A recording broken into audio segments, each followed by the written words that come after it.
Mbahaye ikaze kuri channel yanje Nimbona Irene, nizere ko muri amahoro kandi mumeze neza aho muherereye hose. Nkuko bisanzwe muri kumwe na Nimbona Irene, asanzwe abategurira ibijanye n'ingo n'imiryango. Uyu munsi rero nabateguriye yuko dushobora kwerekana ahantu 10 woshobora gukora ku mudamu akumva yuko anezerewe imibonano mpuzabitsina. Ahantu 10 woshobora gukaresa umudamu wawe akumva yuko anezerewe igikorwa cyo mu gitanda. Rero mbasabe mukore subscribe na share na partage na commentaire kuko bishobokera wese kugira ko kino kiganiro cyangwa ibiganiro ngene ndategura kenshi azoze arabishikira ubwa mbere. Ntabarandiriye rero nagira tuganire canke mbereke ibice 10 ushobora gukora ku mudamu wawe akumva yuko anezerewe igikorwa cyo mu gitanda.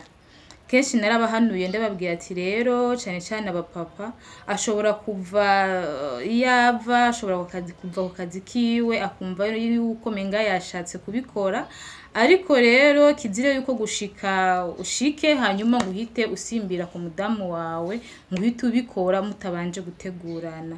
Narababwiye neza yuko iyo muko murategurana ahubwo ariho biryoha gusumba mbere gukora igikorwa nyezina. Ifore ko mubanza mukagira gute mugategurana ukamenya aho woshobora gukora ku mudamu wawe akabinezerererwa. Ndizera mu gice giherutse ko nabigishije aho umudamu nawe yoshobora gukora ku mugabo wiwe akumva yuko anezererewe karese.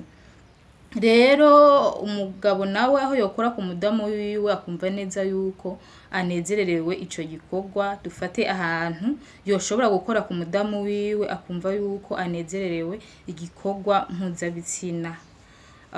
Ahambere rero ushobora gukora ku mudamu wawe, kandi ikindi naco mu gihe ntaratangira kuvuga bino bice 10 irifo yuko mu gihe wumva yuko ushitse ukeneye amabanga mpuzabitsina, banza uje muri mood, banza wikuremo ibintu by'ama stress kwanza, banza uje muri mood yo mu rukundo, ubanza ube romantique kwanza. Hanyuma mu gihe uri romantique burya amaso agenda atandukanye, hariho amaso ya stress, hariho amaso yo kuragitsira umuntu, haho n'amaso y'urukundo. Banza wumve neza yuko mu mwanya uri mu rukundo n'uwo muntu.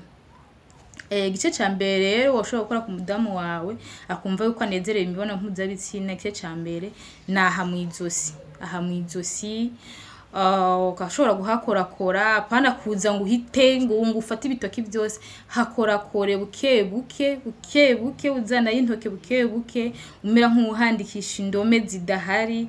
Buke buke ushoboye no kumusoma mwizosi ukagira gute ukamusoma. Ukene dufate nk'uku no bafise imishatsi nk'uku ukayegezaho buke ukora mwizosi umwereka nyene uko menga uramwitayeho mu mwanya muri kumwe. Ikigira kabiri naco aho handi hakabe naho ushobora gukora kugira umudamu wawe yumve yuko abinezererewe, ni ngaha kugutwi. Aha kugutwi ukahakorakora buke atari kuvuga ngo ukora mu fyonda canke ngugire gute. Unabishoboye ukaza nk'ugenda kumwongorera utujambo kanaka tudahari, ori yo kumwongorera twa tujambo ukaca usanga wagize gute wamusomye ego. Aha gatatu naho ushobora gukorakora ku mudamu wawe akumva yuko anezerewe imibonano mpuzabitsina, ni ku mugongo. Mu mugongo sinzi ko ushobora kuza muturutse inyuma canke ukahakandakanda ukamera nk'ugenda uhagira ka massage buke uhakandakanda nyene ukamureka uko mu mwanya mengura mwitayeho muri ko muvugana utujambo nyene turyoshe tw'urukundo. Uhakandakanda buke ukamureka uko mengura mwitaye akabona uko menga mu mwanya nyene uramwishimiye. Naho kujya kuntu ugenda uhakandakanda buke mu gutajana ibitoki nyene wumve ngo uramubabaje, birashobora kugira gute kumwinjiza muri mood. Ahagira kane ni ku munwa. ku munwa narababwiye uko atari ngombwa kugira ati lange ngo ufate ngo ti lange ngo uzane ngikirimi ngururimi ngo giriki. Iyi minwa yo hepfo cyane cyane niyo usanga ifisemo uburyohe cyane, ukaza ukamusoma ukamurya umunwa wo hepfo nawe akakurya undi munwa wo hepfo. Ibyo byose biratera ubushake cyane, umugore akumva aragize gute, arabyishimiye. Ica gatanu gitera ubushake umudamu, mugabo hari igihe ushobora kubikora n'ubundi ugasanga amenga hari uri kuraja kuri etape, ubanza kumenya ico umugore wawe akunda mu aya ma etape yose ndiko ndakubwira. Urabikora hari ikintu gihe ushobora kubikora ukabona amenga umudamu ariko arakwigiza inyuma kuri ico kintu, kuri iyo etape ugezeho. Menya ati iyo etape ngezeho ndayigezeho hataragera canke ndayikoze atabikunda. Mu gihe rero ubanze kubona uko mengo uyikoze ko hataragera, banza ubandanye n'ibindi. Hano hantu ushobora kuhagira gute, kuhakorako yumva yuko menga arabinezererewe. Ikigira gatanu ushobora gukorakora ku mudamu wawe kumva yuko arabinezererewe cyane, bigatuma ubushake buza, ni ku mabere. Ku mabere harafasha cyane ku badamu benshi harafasha cyane gutuma ubushake buza. Hariho abadamu rero usanga anezerewe yuko ufata ibere ryose ukarifata ryose canke ukarigira akamasaje buke urikanda buke. Si kuvuga ko nababwiye ati mu ico gihe mu gihe muri ico gikorwa kizira yuko nguza ngukande nyene ngukanye, oya. Ashobora kumukanya cyane akagira akababura, mugabo mu gihe uri kurazaho ukanda buke ukanda nk'ubimwima buke birashobora kumufasha kugira ubushake bw'imibonano mpuzabitsina. Nababwiye uko ushobora gukanda ibere n'ihandi naho nyene haryohera abadamu cyane ni gufata urafata urutoki rwawe urugurukumu ukozako uzunguza ngaha kumoko, uzunguza buke bigushobokeye ugacisha ku rurimi rwawe canke ukagira umva hariho gukozaho urutoke buke biramuryohera, canke ugakozako ururimi rwawe ku moko yiwe naho nyene biramuryohera. Kuwo bikundire naho akaryoha konka irya moko, apana uko ufata umunwa ngo ufate ngibere byose ngumbe ngo uri kuraryoha ukonka kajya kamoko. Biramufasha cyane yuko ashobora kumva yuko aryohererewe imibonano mpuzabitsina, kumva yuko karese iriko iramuryohera. Ikigira gatandatu aha kuri grande lèvre. Kubatashobora kuhumva mvuze kuri grande lèvre na hejuru hagira gute, hamera inzya. Kubavyumva na kubatavyona naho bahamera ubwoya, haja ukagira gute ukahakorakora buke utagenda ngo umubabaze, umva ugenda uhakora nk'uhamwima wongera usubizaho buke naho nyene arashobora kugira ubushake cyane bwo gushaka gukora imibonano mpuzabitsina. Ikigira indwi ku bibero kukomeza uhakora buke naho nyene biba byiza, uhakora buke uhagira akamasaje naho nyene birashobora gufasha umudamu wawe kugira ubushake bw'imibonano mpuzabitsina. Ikindwi naco gishobora gufasha yuko umudamu wawe nawe nyene ashobora kugira ubushake bw'imibonano mpuzabitsina ni ku kibuno, ku gisusu harashobora gutuma naho nyene umudamu wawe agira gute, agira yumva yuko anezererewe ico gikorwa murimwo. Kuhakorakora rero buhoro naho nyene birafasha ku mudamu kugira ashake imibonano mpuzabitsina.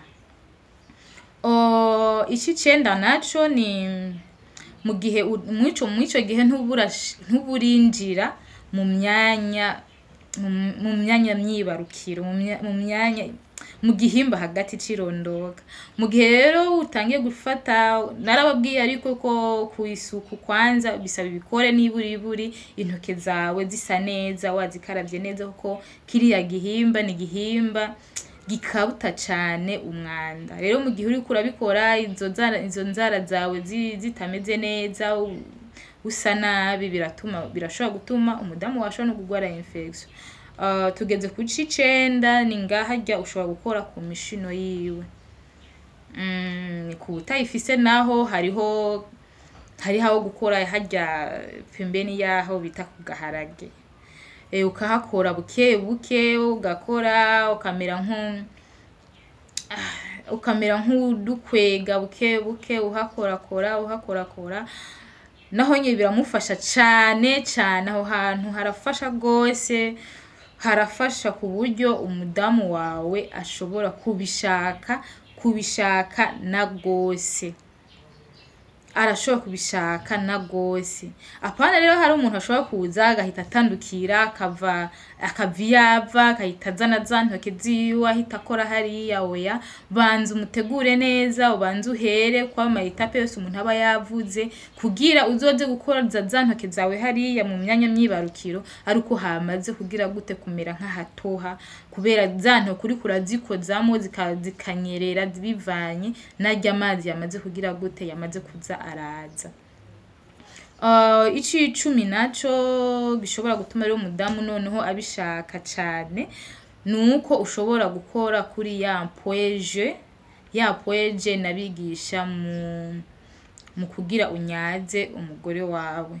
Hariho poeje, iyo poeje rero nayo ntiri kure, iri hagati ya indani mu gitsina, hagati ya santimetero 1 na 4, ntagiri kure cyane. Ushobora gufata urutoke rwawe ukagira gute, ukamera nk'uduza ujana indani mu gitsina, uduza buke bujana indani mu gitsina. Urashobora gushika kuri ya poeje nababarira yo kunyaza umugore. Mugabo ushobora kuyikora ko iyo poeje nayo ikacituma y'amazi aseseka kandi igikorwa nyezina kitarakoreka.